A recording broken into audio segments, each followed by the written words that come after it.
தொகுதி எனக்காக நான் கேட்டு வாங்கினேன். கலைஞர் முடியாதுன்னு சொன்னார். சமயநல்லூர் செல்வராஜ் முன்னாள் அமைச்சர் இருக்கிற தொகுதி, அதை போய் கேட்குறீங்களே, தர முடியாதுன்னு சொல்லி அனுப்பிச்சிட்டார். நான் வெளியே வந்த பிறகு மறுபடியும் என் பேரை சொல்லி கூப்பிட்டாங்க. திருமாவளவன் தலைவர் கூப்பிட்றாரு. போனோம். நீங்க நிற்கிறீங்களான்னு. ஆமாம் நான் நிற்கிறேன்னு. அப்படின்னா உங்களுக்கு சமயநல்லூர் தொகுதியை தர, நீங்க வேற யாருக்கும் கொடுக்கறதா தரமாட்டேன் அப்படின்னு சொன்னார். நான் நிற்கிறேங்க ஏன்னு சொன்னேன். அந்த சமயநல்லூர் தொகுதியை அதன் பிறகு நான் கக்கன் அவர்களின் குடும்பத்தை சார்ந்த கஸ்தூரி கக்கன் அவர்களை வேட்பாளராக்கி அங்கே நான் அறிவிப்பு செய்தேன்.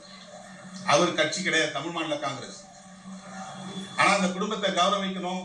அங்க தமிழ் மாநில காங்கிரஸ்ல அவங்களுக்கு இடம் கிடைக்காது. அந்த மாதிரியான ஒரு சூழல் இருந்த நிலையை நான் கவனிச்ச போது, நான் நிக்கிற தொகுதியை நீங்க நில்லுங்க அப்படின்னு சொல்லிட்டு நான் அறிவிச்சேன்.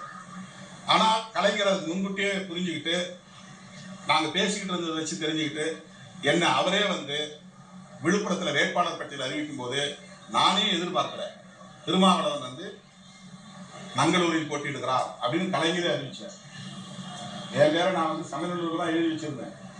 வேட்பாளர் பட்டியல் அறிவிக்கிறதுக்கு முன்னாடி அவர் எனக்கு கூப்பிட்டு கேட்டு தெரிஞ்சுக்கிட்டு, சரி அப்படின்னா அவங்க நிக்கட்டும், நீ இங்க நில்லுன்னு சொல்லி மாத்தி விட்டார். நீ நிக்காம இருக்க கூடாதுங்கிறதுக்காக என்ன மாத்தி விட்டார். நான் வேற யாரையாவது போட்டுருங்கிறதுனால இது நிகழ்ந்தது. ஆகவே 2001 கக்கன் குடும்பத்தினருக்கு ஒரு வாய்ப்பு கொடுத்ததை போல 2026 அந்த பகுதியில் சாதி ஒழிப்பு களத்தில் தீவிரமாக போராடிய ஐயா இளைய பெருமாள் குடும்பத்தை கௌரவிக்கும் வகையில் அவருடைய இளைய மகன் பொறியாளர் ஜோதிமணி இளைய பெருமாள் வேட்பாளராக போட்டியிடுவார் என்பதை தெரிவித்துக் கொள்கிறேன்.